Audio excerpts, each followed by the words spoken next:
Good afternoon all my dear students. तो आपको हम बताना चाहेंगे पढ़ाई से रिलेटेड एक और मेरा चैनल है मिस्टर मनोज इंग्लिश ईरा। उस चैनल पर अपलोड किए जाएंगे और लाइव भी मैं आकर आप लोगों को पढ़ाऊंगा।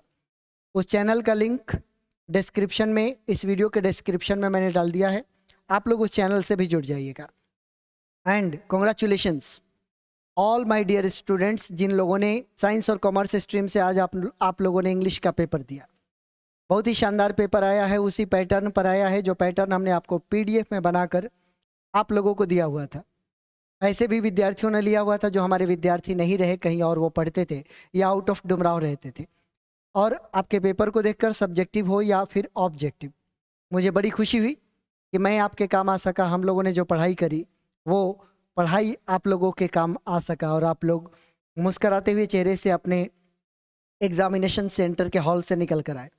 कई स्टूडेंट्स ने हमें कॉल किया, मैसेज किया और बताया कि उन लोगों का पेपर काफ़ी अच्छा गया है। तो आइए मैच करा देते हैं और देखते हैं कि कितना आप लोग सही बनाए हैं इतनी अच्छी तैयारी करने के बावजूद।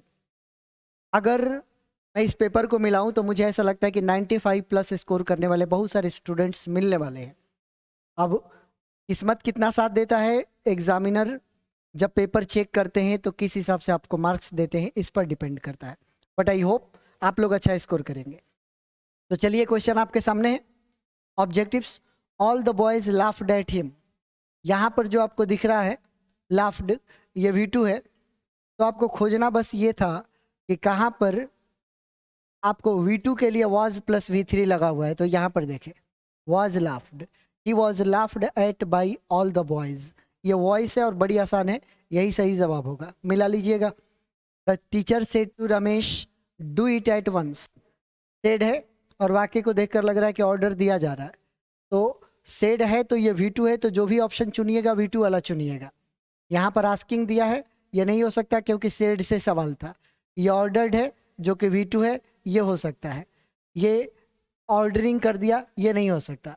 ये रिक्वेस्टेड कर दिया, ये नहीं हो सकता। यानी कि सही जवाब है B, the teacher ordered Ramesh to do it at once. 2 question आपने कर लिए। थर्ड वन, होस्टाइल का एंटोनिम आपको बताना है। होस्टाइल का मतलब होता है जो कि फ्रेंडली नहीं होता है, जो विरोधी फीलिंग रखता है उसको होस्टाइल कहते हैं। तो इस हिसाब से देखें तो इसका उल्टा ऑटोमेटिकली आप लोग फ्रेंडली बना देंगे।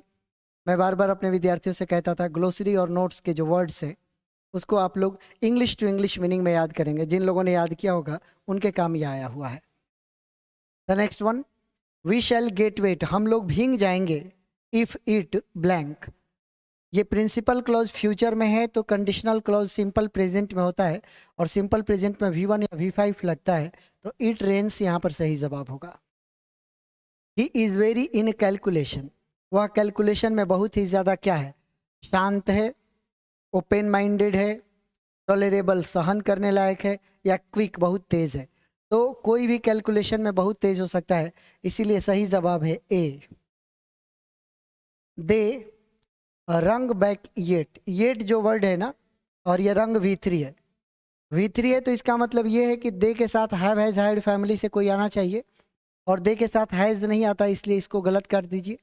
इसको भी गलत काट दीजिए क्योंकि ये नहीं आ सकता। अब 2 बचे हैव और हैवंट। ये जो येट है ना, ये नेगेटिव सेंटेंस के फॉर्मेशन में आता है। तो नेगेटिव सेंटेंस के अकॉर्डिंग अगर यहाँ पर हम देखें तो ये सही जवाब हो जाएगा सी, दे हैवंट रंग बैक येट।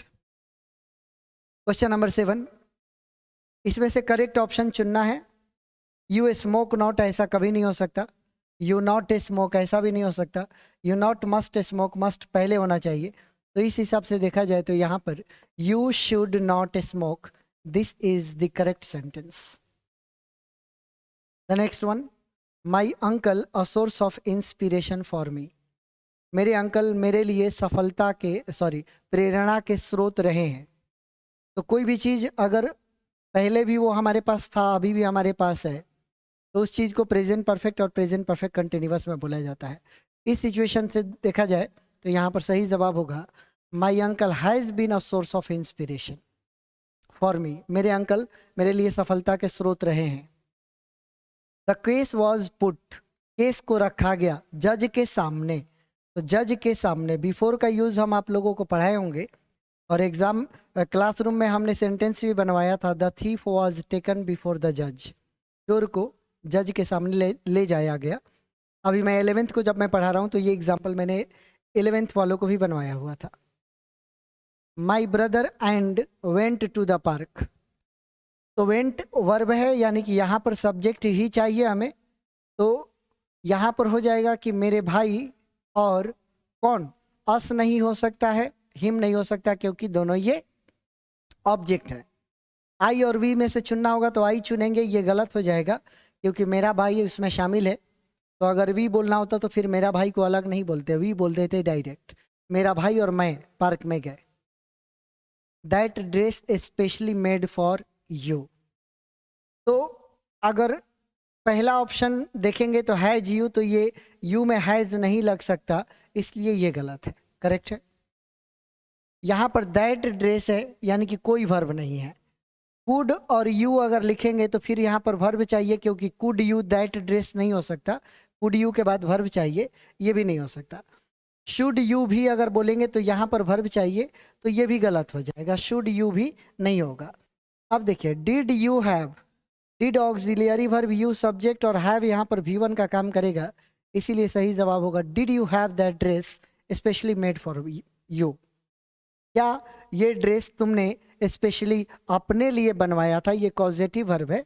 हैव और मेड, जैसे कोई काम हम करते नहीं करवाते हैं तो वहाँ पर कॉजेटिव वर्ब का इस्तेमाल किया जाता है, जैसे कि Shah Jahan had the Taj Mahal built, या Shah Jahan got the Taj Mahal built, Shah Jahan ने ताजमहल बनवाया।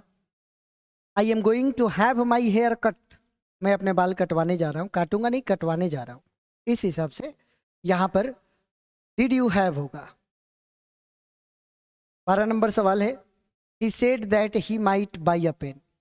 दैट लगा है, यानी कि इनडायरेक्ट नरेशन है और इसको डायरेक्ट नरेशन में ले आना है। तो यहाँ पर गौर करें कि ही यहाँ पर लिखा हुआ है, यानी कि सब्जेक्ट यहाँ पर लिखा हुआ है। तो सब्जेक्ट के अनुसार कौन सा पर्सन बदलता है, फर्स्ट पर्सन बदलता है, यानी कि तय है कि यहाँ पर ही की जगह पर कोई फर्स्ट पर्सन होना चाहिए। अब आप देख ले कि सब में फर्स्ट पर्सन है, आई आई आई, इसमें भी है आई। अब ये देखें कि माइट लगा हुआ है, तो ये सेड V2 है और इसीलिए यहाँ पर माइट लगा हुआ है। अगर इनडायरेक्ट में, डायरेक्ट में होता तो ये में होता। तो आप देख ले कहाँ पर में लगा हुआ है, यहाँ पर में है, यहाँ पर मस्ट है, यहाँ पर है में, यहाँ पर मस्ट है, गलत हो गया। सही जवाब है he said I may buy a pen. Correctly spelled word आपको चुनना है, सिंपल सा जवाब होना चाहिए स्क्रिप्चर। स्क्रिप्चर जो होता है ना, वेद होता है, शास्त्र होता है, लिखा हुआ, उसको स्क्रिप्चर कहते हैं। जॉन रीड्स इंग्लिश, जॉन अंग्रेजी पढ़ता है कभी कभी, रुक रुक कर। तो इसमें जो 4 ऑप्शंस आपके फ्रेज में दिया है, अप एंड अबव नहीं हो सकता, गिव एंड टेक नहीं हो सकता, नियर एंड नियर नहीं हो सकता, of and on. Of and on का मीनिंग होता है इंटरमिटेंटली, रुक रुक कर, नॉ की कंटिन्यूअसली। जॉन इंग्लिश पढ़ता है रुक रुक कर, मतलब कभी पढ़ता है कभी नहीं पढ़ता है, इसीलिए यहाँ पर सही जवाब होगा on and off. Next one, this is best car in our showroom.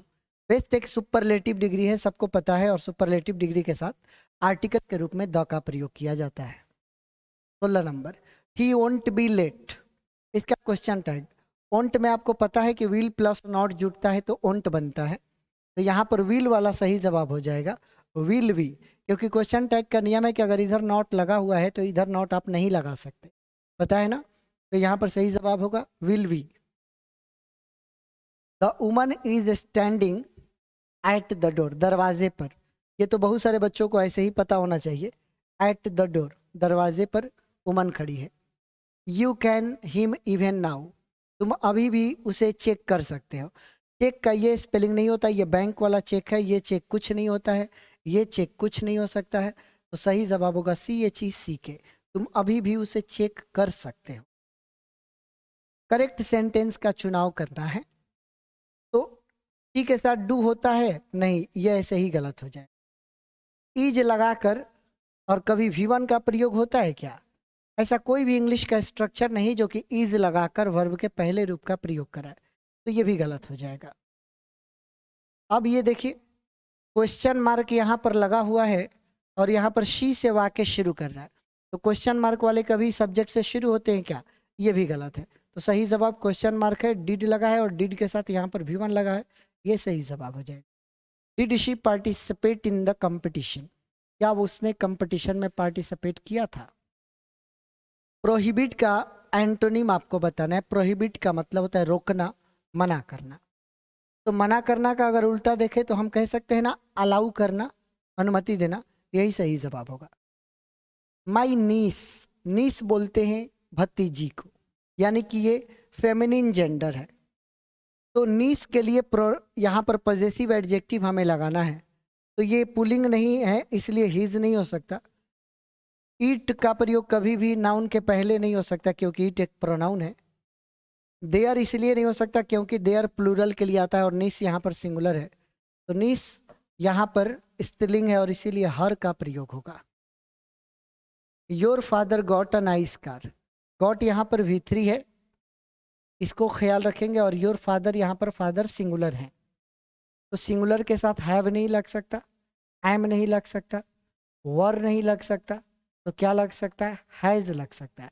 Has your father got a nice car. The next one, odd का चुनाव करना है कि इन चारों में अलग कौन है। ब्लाइंड, डम्ब और डेफ, ये तीनों हैंडिकेप्ट होने के प्रमाण है। बहरा होना, अंधा होना, गूंगा होना। लेकिन इडियट, इडियट हैंडिकेप्ट नहीं होते, एक प्रकार का लविंग अब्यूसिव लैंग्वेज में इडियट किसी को कहते हैं। व्हेन समथिंग इज हिलेरियस, अगर कोई चीज़ हिलेरियस होता है तो वो कैसा होता है, तो किसी फनी चीज़ को हिलेरियस कहते हैं, तो यहाँ पर फनी हो जाएगा। स्कैरी मतलब डरावना होता है, सैड मतलब उदास होता है, ग्रेव मतलब गंभीर होता है, तो हिलेरियस इनको नहीं कहते। The mountain peak was away then she had expected, तो यहाँ पर देखना है कि कंपैरेटिव डिग्री कौन है, क्योंकि यहाँ पर लगा हुआ है विद्यार्थी देन, तो कंपैरेटिव डिग्री यहाँ पर बताना है कि जितना उसने उम्मीद किया था उससे दूर था माउंटेन का चोटी, माउंटेन का पीक। तो ये फादर है, फादर ये तो हो ही नहीं सकता। अदर और आइदर का डिग्री से कोई लेना देना नहीं है, तो लेना देना है यहाँ पर फादर, फादर देन। डिस्टेंस को बताता है। आर्ट्स के पेपर में भी मैंने ये एक्सप्लेन किया था। How did your computer cost, तुम्हारे कंप्यूटर में कितना कॉस्ट लगा था। कीमत पूछने के लिए हाउ मच का प्रयोग किया जाता है, इसीलिए यहाँ पर हाउ मच लग जाएगा। हाउ मैनी इसलिए नहीं लग सकता क्योंकि हाउ मैनी अगर आएगा तो फिर वहाँ पर हमें प्लूरल नाउन की आवश्यकता पड़ेगी और यहाँ पर प्लूरल नाउन नहीं है। You read his latest book, read यहाँ पर V1 है, तो V1 को देख लिया जाए। ऑट नहीं हो सकता क्योंकि ऑट के साथ हमेशा टू आता है। यूज्ड नहीं हो सकता क्योंकि इसके साथ भी हमेशा टू आता है। वर के बाद कभी V1 आता नहीं, तो सही जवाब होगा should. You should read his latest book. Someone is waiting the library, कोई इंतजार कर रहा है लाइब्रेरी के आउटसाइड, लाइब्रेरी के बाहर, तो प्रीपोजिशन के मीनिंग के हिसाब से यहाँ पर आउटसाइड हो जाएगा। Hello, it nice to meet you, ये तो कोई बता देता, it is nice to meet you, आपसे मिलकर अच्छा लगा। The next one is Raj and Hrithik became partners, they started their own shoe business. Raj और ऋतिक पार्टनर बन गए और उन लोगों ने अपना शू बिजनेस स्टार्ट किया। तो देखिए अगर गलती काटने चले तो यहाँ पर केवल कॉमा लगाकर दोनों वाक्य लिख दिया, ऐसे कॉम्बिनेशन का कोई रूल नहीं होता। और ये कह रहा है कि राज और ऋत्विक पार्टनर बन गए जब उन लोगों ने नया शू बिजनेस स्टार्ट किया। इसमें ऐसा कुछ नहीं कह रहा है कि वो लोग पार्टनर कब बने, तो इसीलिए ये व्हेन लगाकर भी नहीं जोड़ा जा सकता। राज और ऋत्विक पार्टनर बन गए इसलिए उन लोगों ने अपना बिजनेस स्टार्ट किया। इस वाक्य में ऐसा कुछ नहीं लिख रहा है कि बिजनेस स्टार्ट करने का कारण बता रहा हो, इसलिए ये भी गलत है। तो डायरेक्ट करेंगे क्या कि राज एंड ऋतिक पार्टनर बन गए और उन लोगों ने स्टार्ट किया अपना न्यू बिजनेस। तो यहाँ पर सही जवाब होगा बाबू डी वाला, डी सही है। 31 है, a person who has characteristics like a woman is called. एक ऐसा पर्सन जिसकी कैरेक्टरिस्टिक्स मतलब जिसकी विशेषता वुमन की तरह होती है, औरत की तरह होती है, तो औरत की तरह बिहेव करने वाले व्यक्ति को क्या कहते हैं, उन्हें हम कहते हैं एफेमिनेट। एफेमिनेट बोले तो जो स्त्रियों की तरह काम करता है। सिब्बी वाले चैप्टर में ये एफेमिनेट वर्ड की चर्चा की गई थी। I hope you remember. Would you my dog for me this weekend? क्या आप इस वीकेंड में मेरे लिए मेरे डॉग की देखभाल कर देंगे? तो देखभाल करना का मीनिंग क्या हो जाएगा विद्यार्थी? Look after. To hit the nail right on the head. Nail को एकदम हेड पर हिट करना, यानी कि कोई भी चीज एकदम सही कर देने को कहते हैं। To hit the nail right on the head. The next one is correct spelling का चुनाव करना है। टेडियस। टेडियस बोलते हैं जो स्लो होता है कोई भी काम करने में। इसकी स्पेलिंग होती है TEDIOUS। Ramesh in the middle of his speech. तो रमेश अपने स्पीच के बीच में रुक गया। तो अब देखना है कि सही जवाब यहाँ पर क्या है। तो रमेश के साथ V1 हो सकता है क्या? नहीं हो सकता, क्योंकि रमेश थर्ड पर्सन सिंगुलर है। V3 डायरेक्ट हो सकता है क्या? नहीं हो सकता, क्योंकि V3 फिर हैव हैज हैड लेकर मांगेगा। ING वाला हो सकता है क्या? नहीं हो सकता, क्योंकि ये भी अपने पहले बी फैमिली का कोई मेंबर मांगेगा। तो ये पूरा वाक्य पास्ट में भी है और यहाँ पर V2 भी लिखा हुआ है। तो यही सही जवाब है।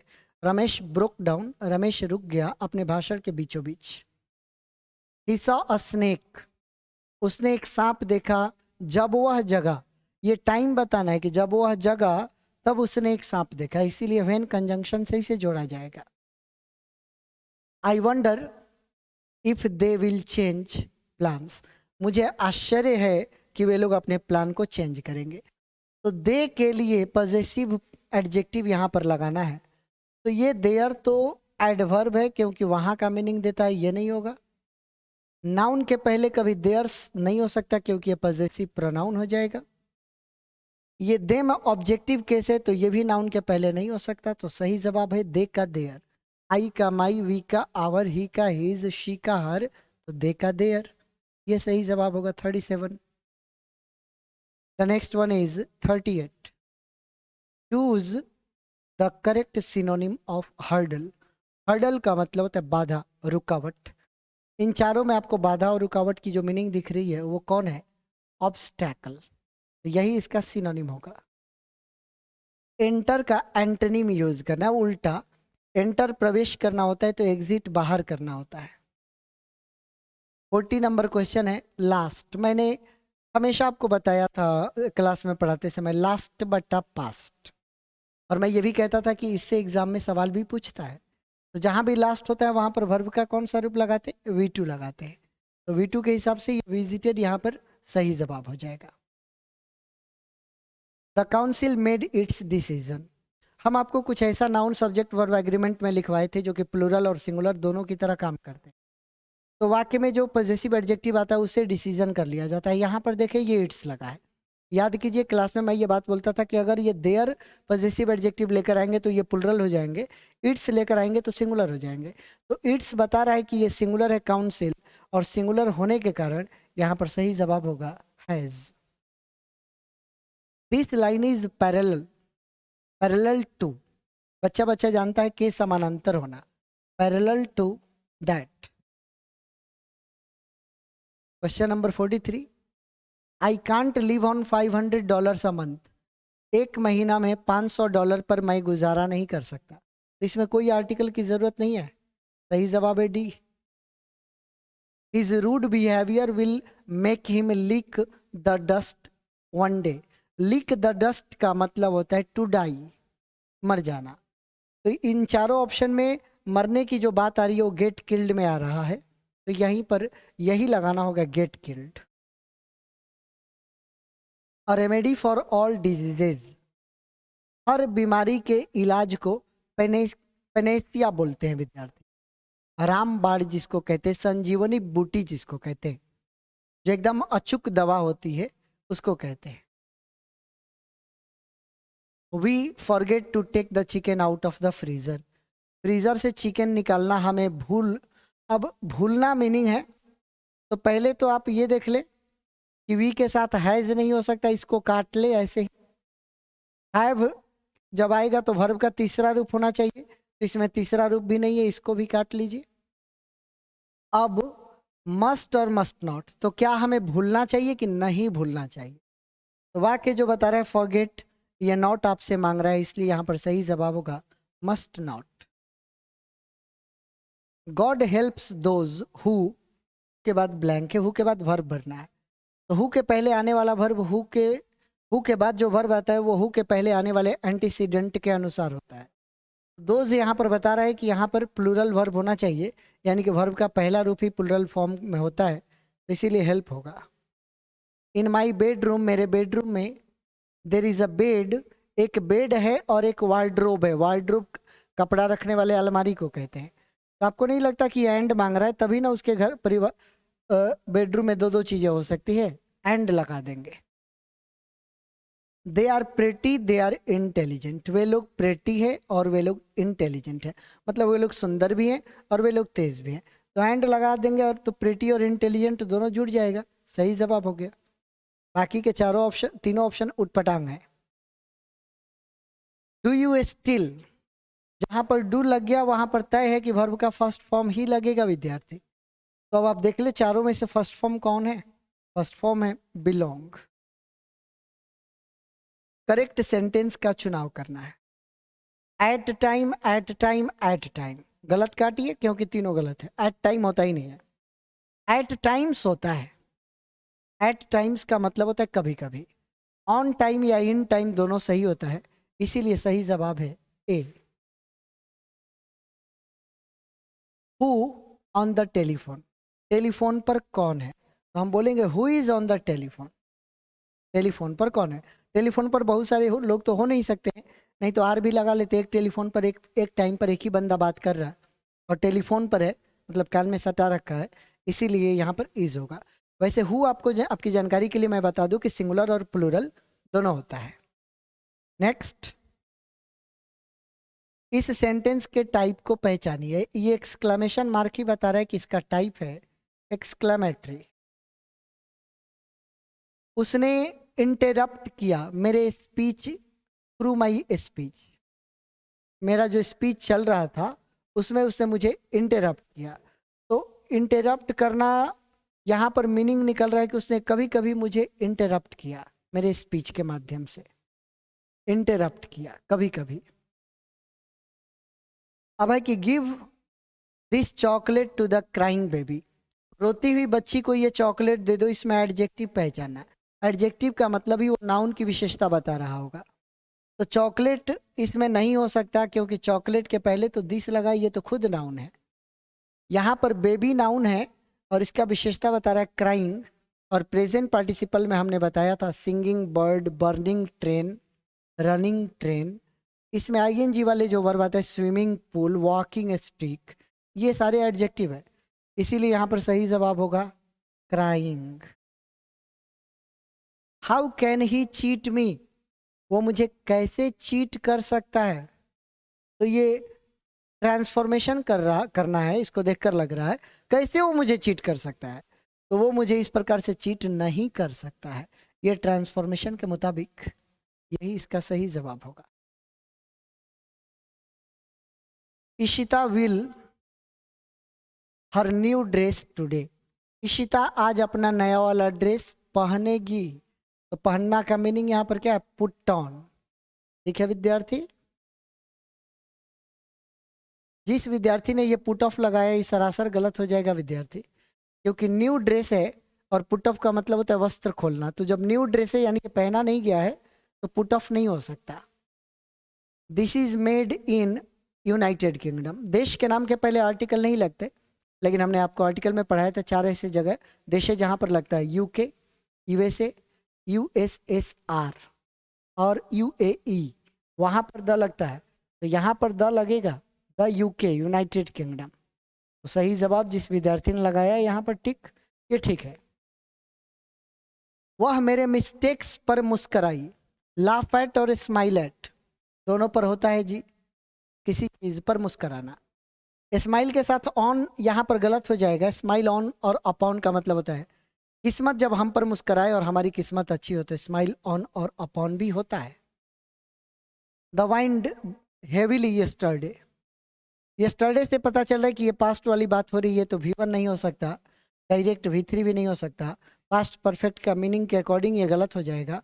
तो द वाइंड वॉज ब्लोइंग, हवा चल रही थी बहुत तेज कल। अब आ जाइए अपने टेक्सचुअल रीडिंग के आधार पर। What is that modern civilisation, यह मॉडर्न सिविलाइजेशन क्या है? यह वर्शिप है, किस चीज का? मॉडर्न सिविलाइजेशन किस चीज का वर्शिप है? मटेरियल का वर्शिप है। जब महात्मा गांधी का चैप्टर में पढ़ा रहा था, इंडियन सिविलाइजेशन एंड कल्चर, कई बार ये चीज मैंने आपसे चर्चा किया था, आप लोगों ने सुना भी होगा। मटेरियलिटी, लिटी से हम आपको समझाए थे, मोरलिटी, मटेरियलिटी। तो मटेरियलिटी की, भौतिकता की पूजा को ही कहा जाता है modern civilisation. Doctor Zakir Hussain शुरू शुरू में पहले किस रूप में सेवा दे चुके थे? तो वो द गवर्नर ऑफ बिहार के रूप में सेवा दे चुके थे। कौन आ रहा था नरेटर के फैमिली में घूमने के लिए? आ रहे थे नानू काका। कौन नॉन वायलेंट स्ट्रगल की वकालत करते हैं? इनमें से कौन वो है जो अहिंसक संघर्ष की वकालत करते हैं? तो वो है मार्टिन लूथर किंग जूनियर, जिन्होंने आई हैव अ ड्रीम में इस बात को सपोर्ट किया है। The taming of animals made life much pleasant, कौन से एनिमल का पालतू बनाने की क्रिया ने लाइफ को प्लेजेंट बना दिया? तो डोमेस्टिक एनिमल्स। जब मनुष्य ने डोमेस्टिक एनिमल्स रखने लगे तो उनकी लाइफ प्लेजेंट हो गई। वन डे, एक दिन सिब्बी ने पाया एक पिक्यूलियर गार्ड एक दुकान पर, जिसकी कीमत आपको बतानी है। तो आपको याद है 5 इंच लंबाई थी उस गार्ड की, और बुढ़ी औरत सेल कर रही थी। तो सिब्बी ने पूछा था कितने में दोगी? तो 10 सेन वहां पर उसने कीमत बोला था। तो सिब्बी वाले चैप्टर से ये क्वेश्चन है। जब किसी बेबी का जन्म होता है तो यह पूरे परिवार के लिए खुशी का मौका होता है, पूरे परिवार के लिए खुशी का मौका होता है। दुनिया का कोई भी ज्यादा सर्कुलेटेड न्यूज़पेपर में हिम्मत नहीं है कि वो पब्लिक पॉलिसी को सपोर्ट कर सके। तो किस कारण से वो सपोर्ट नहीं कर सकती? किसके स्वार्थ को देखना पड़ता है? तो न्यूज़पेपर वालों को देखना पड़ता है एडवर्टाइजर्स का स्वार्थ। बेंजी के माता पिता ने प्लान किया एक सेरेमनी रखने का। जब बेंजी की उम्र कितने साल हो गई? 21 हो गई। तो बेंजी के पापा ने लोगों को फीस्ट पर बुलाया था, सप्पर पर बुलाया था। सप्पर का मतलब होता है रात्रि भोज। According to Pearl S Buck, Pearl S Buck के अनुसार इंडिया दुनिया को कौन सा लेसन सिखा सकती है? द लेसन ऑफ वायलेंस, हिंसा का lesson? No. Lesson of peace, शांति का लेसन? लेसन ऑफ ऑनेस्टी, ईमानदारी का लेसन ऑफ नॉन वायलेंस? तो नॉन वायलेंस के बारे में उन्होंने कहा था कि गांधी जी ने नॉन वायलेंट वेज के माध्यम से इंडिया को इंडिपेंडेंस दिलाने में हेल्प किया था। चुबुको जो था वो क्या था? तो वो लैंड ओनर था जी, जमींदार था। एनिमल के डोमेस्टिकेशन से ज्यादा इंपॉर्टेंट और क्या था? तो वो था इन्वेंशन ऑफ एग्रीकल्चर। जानवर को पालतू बनाने से कहीं ज्यादा इंपॉर्टेंट था एग्रीकल्चर का आविष्कार। नानू काका बिफोर ही स्पोक, बोलने से पहले नानू काका ने क्या किया? तो कुछ स्नफ उन्होंने इनहेल किया, अपने नाक के अंदर सूंघा। ये उनकी हैबिट थी। 74 क्वेश्चन है। 100 ईयर्स लेटर, 100 साल बाद आज भी निग्रो अमेरिकन समाज के कोने में घसीट रहा है। लैंग्विशिंग, ये जो क्वेश्चन है ये टेक्सचुअल रीडिंग के आधार पर, languishing in the corners of American society, बार बार कहते हैं Martin Luther King 100 years later, 100 years later. क्योंकि 100 साल पहले अब्राहम लिंकन ने इनके इमेंसिपेशन पर सिग्नेचर किया था, लेकिन 100 ईयर्स बीत जाने के बाद भी निगरों को आज़ाद नहीं किया गया था। तो वही बार बार भाषण में कहते कि 100 साल बाद आज भी निगरों की ये हालत है, आज भी निगरों की ये हालत है। ऑल टेक्नोलॉजिकल चेंजेस, जितने भी टेक्निकल परिवर्तन हो रहे हैं, ये जो a child is born chapter है उसमें ये बात लिखा गया है। टेक्नोलॉजिकल चेंज होने से सोशल प्रॉब्लम्स क्रिएट होते हैं। तो यहाँ पर सही जवाब होगा social problem. John Donne thinks that, John Donne ऐसा मानते हैं कि कौन वो चीज़ है जो कि सुनिश्चित है? मृत्यु। ये प्रश्न आर्ट्स वाले पेपर में भी पूछा हुआ था। सॉन्ग ऑफ माई सेल्फ में स्पीकर कौन है? तो कवि खुद उसमें अपने बारे में ही तो गाना गाते हैं। ऑडेन के लिए पोएट्री क्या है? ये भी आर्ट्स में पूछा हुआ था। पोएट्री को वो सीरियस गेम मानते थे। And the next one is, Keats कैसे कवि है? तो Keats is a romantic poet.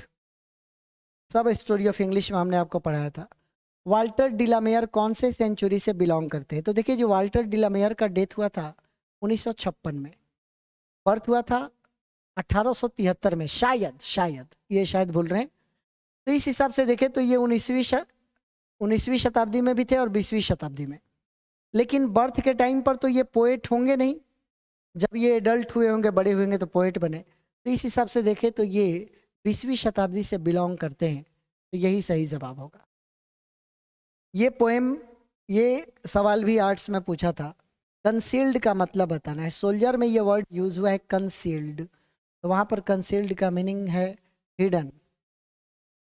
TS Elliot के अनुसार मैकेविटी क्राइम का क्या है? तो ये क्राइम का नेपोलियन है जी। किसने फायर हिम पोएम की रचना की है? अब ये भी पूछने वाली बात है। Keki N Daruwalla. According to the poem snake, वो कौन सा जगह है जहां पर स्नेक कविता के अनुसार ब्लैक सांपों को इनोसेंट माना जाता है? तो स्नेक पोएम में सिसिली का चर्चा हुआ था, सिसिली। गोल्डन स्नेक्स को वहां पर वेनोमस माना जाता है और ब्लैक स्नेक्स को वहां पर इनोसेंट माना जाता है। 85 नंबर देखिए जी। Kamala Das has earned a respectable place in both English and literature. Kamala Das ने दोनों लिटरेचर में रिस्पेक्टेबल प्लेस इन्होंने कमाया है, इंग्लिश में भी और मलयालम लिटरेचर में भी। कौन अपने मरे हुए व्यक्ति को भूल जाता है? तो वो फायर है। ये भी आर्ट्स वाले पेपर में पूछा था जी। अगला पूछ रहा है कि सोल्जर क्या है? ये भी पूछा था, उसमें पैट्रियोटिक पोएम लिखा था, इसमें वॉर पोएम लिखा है, युद्ध वाली कविता है। सोल्जर में युद्ध के बारे में ही चर्चा किया गया है। मैकेविटी को इन चारों में से क्या कहा जाता है? इसको कहा जाता है हिडन पॉ, क्योंकि उसके पंजे का निशान कहीं पर मिलता ही नहीं, तो हिडन पॉ इसको कहा जाता है। And what I assume you shall assume, ये लाइन किस कविता से ली गई है? ये लाइन है सॉन्ग ऑफ माई सेल्फ से लिया गया है। Human life is no better than, ये मैंने फिर एक बार समझाया था आर्ट्स वाले पेपर में। मनुष्य की जिंदगी यात्रा से बड़ी नहीं होती, यात्रा ये तो जीवन एक यात्रा है। किंग लियर इनमें से क्या है? तो किंग लियर को अगर आपने थोड़ा सा भी स्टोरी ऑफ इंग्लिश देखा होगा तो ये ट्रेजेडी है, दुख भरी कहानी। विलियम शेक्सपियर बहुत सारे ट्रेजेडी लिखे हैं, उनमें से एक ये भी है। In the last few decades of the English language has seen rapid changes. Decade का मतलब होता है दशक। कौन से शताब्दी के पिछले कुछ दशकों में अंग्रेजी में बहुत सारा परिवर्तन हुआ? तो 1980 1990 में इंटरनेट और मोबाइल ने इंग्लिश को चेंज किया था। तो इस हिसाब से देखें तो 1980s और 1990s ये 20वीं शताब्दी में आएगा, इसका सही जवाब होगा। कैंटरबरी टेल्स के राइटर का नाम है जेफरी चौसर, ये तो हम लिखवा चुके हैं आप लोगों को। वो कौन सा लैंग्वेज है जिसके पास सबसे अधिक नेटिव स्पीकर है? स्टोरी ऑफ इंग्लिश पढ़ाते समय मैंने बताया था मैंड्रिन चाइनीज। 95 है कि किसको अंग्रेजी की दुनिया की खिड़की कहा जाता है? A window to the world. तो स्टोरी ऑफ इंग्लिश में चर्चा थी कि अंग्रेजी वो खिड़की है जिससे झांको तो पूरी दुनिया नजर आती है, इसलिए सही जवाब होगा इंग्लिश। मॉडर्न इंग्लिश की शुरुआत कब होती है? तो सबको ही जानता है, 1500 ईस्वी से शुरू हुआ जी मॉडर्न इंग्लिश, और अभी तक वो चल रहा है। चौसर और विलियम लैंगलैंड, जेफरी चौसर और विलियम लैंगलैंड, ये मिडिल इंग्लिश के नोटेबल राइटर्स कहे जाते हैं जी। मिडिल इंग्लिश में इन्होंने अपना कंट्रीब्यूशन दिया था। मैक फ्लिकनो, ये पहले भी आ चुका है आर्ट्स वाले पेपर में, जॉन ड्रीडन इसके राइटर है। Standard British English speech came to be known as, आपके पेपर में, आपके असाइनमेंट में, आपके पीडीएफ में, हर जगह मैंने ये लिखा हुआ था, received pronunciation. English developed into a single standard, English develop हुआ और ये सॉरी ये क्या बना? ये क्वींस इंग्लिश बना विद्यार्थी, Queen's English. Story of English में इसकी चर्चा है। अब आप इवैल्यूएशन कर लीजिए। कि आपने कितने सही बनाए, कितने गलत बनाए। इस वीडियो को बनाने का मकसद हमारा यही है कि हम आपको आपका इवैल्यूएशन करा दें।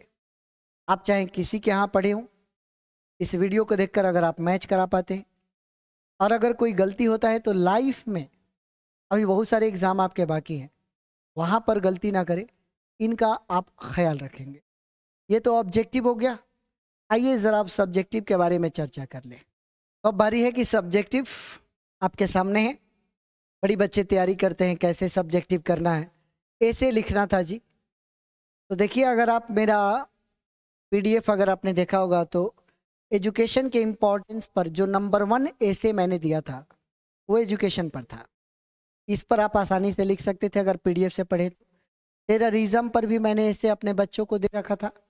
इंडियन विलेज भी एक आसान टॉपिक था इसमें लिखने लायक, लेकिन चलिए कम से कम अगर एजुकेशन पर लिख लिया जो कि पीडीएफ में मौजूद था तो आपका हो गया।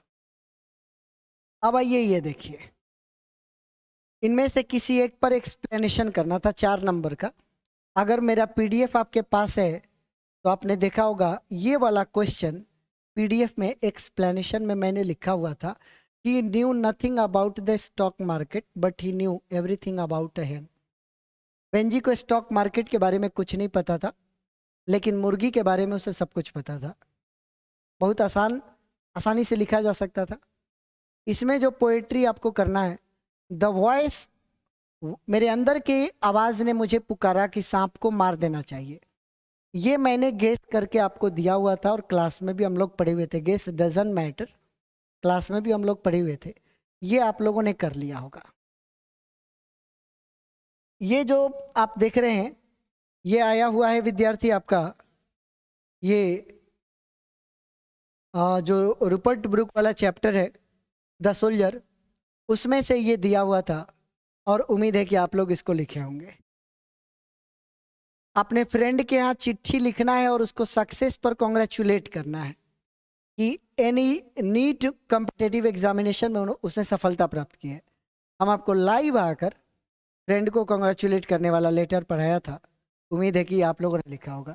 अगर ये नहीं लिखा होगा तो हेडमास्टर के यहाँ एप्लीकेशन लिखना है और उनसे कहना है कि मैथमेटिक्स का एक्स्ट्रा क्लास आप अरेंज करवाइए बोर्ड एग्जामिनेशन के लिए। अब आते हैं ये 2 मार्क्स वाला, ये आपने कितना बनाया है। तो पहले मैं वो दिखा दूं जो मैंने आप लोगों को पीडीएफ बना कर दिया हुआ था।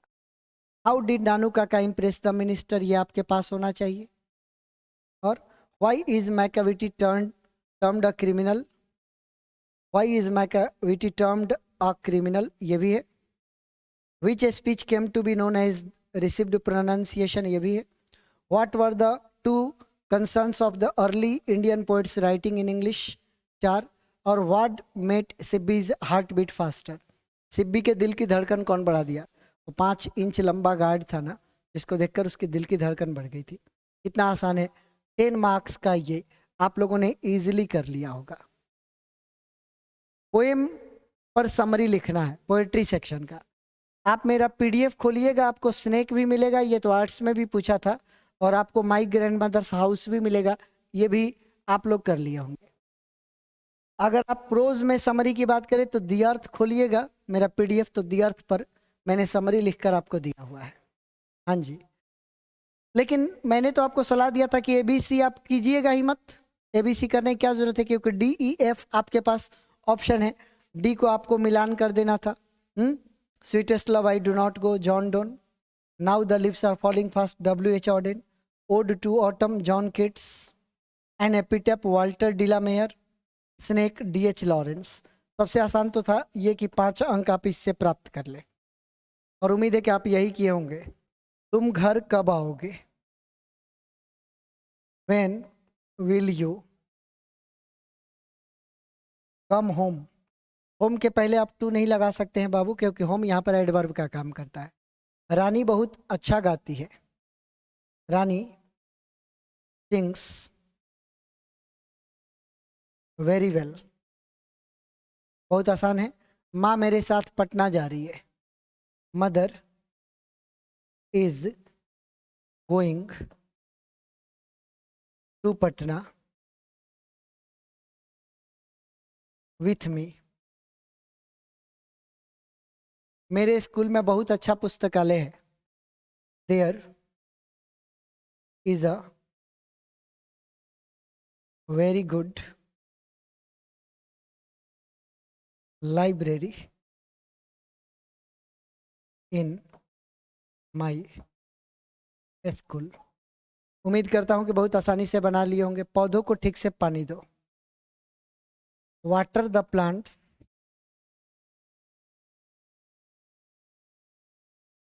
प्रॉपरली। वाटर यहाँ पर वर्ब है, पानी देना का। उन्हें ऐसा नहीं करना चाहिए था। दे शुडंट हैव डन ऐसा। सो मेरे बच्चे बहुत अच्छे हैं। My children are very good. Patna एक प्राचीन नगर है, तो हो जाएगा Patna is an ancient TIENT ancient town या सिटी। आई होप आप लोगों ने 5 ट्रांसलेशन बहुत आसानी से बना लिया होगा। 5 5 10 अंक हो गया, और 5 अंक ये आपको दे दिया होगा। A pinch of snuff Manohar Malgonkar. How free is the press Dorothy L Sayers. The artist Shiga Naoya. India through a traveller's eyes Pearl S Buck. Indian civilisation and culture Mahatma Gandhi. ये 5 5 10 5 15 अंक आपके आ गए। पैसेज और प्रेसिस में मैंने आपको सलाह दिया था कि बाबू प्रेसिस नहीं करना, रिस्की होगा। पैसेज करना बहुत आसान होगा। इस पैसेज को पढ़ लेना था, चारों का आंसर दे देना था। मुझे फुल कॉन्फिडेंस है सारे विद्यार्थियों पर कि आप लोगों ने ये किया होगा। तो हमने जो वादा किया था आप लोगों से कि आपको अंग्रेजी की तैयारी मुझे अच्छा कराना है, अच्छा मार्क्स दिलाना है। पेपर को देखकर मुझे ये लगता है कि हम सेटिस्फाइड हैं। बाकी आप लोग बता सकते हैं कि आप कितने सेटिस्फाइड हैं। तो आगे के भविष्य के लिए आप सभी को हम शुभकामनाएं देते हैं। अब हिंदी की एक जिम्मेदारी बाकी है, जो कि आपका एग्जाम हो जाएगा, तो हम आपकी जिम्मेवारी से निवृत्त हो जाएंगे। आपने हम पर भरोसा किया, हमारे साथ जुड़े, मिलकर हम लोगों ने तैयारी की। हिंदी का पेपर आप अच्छा दे ले, उसके बाद हम आपकी जिम्मेदारी से निवृत्त होंगे और आप लोगों के उज्जवल भविष्य की कामना करेंगे। और फिलहाल भी हम आप सभी के उज्जवल भविष्य की कामना करते हैं। Thank you so much.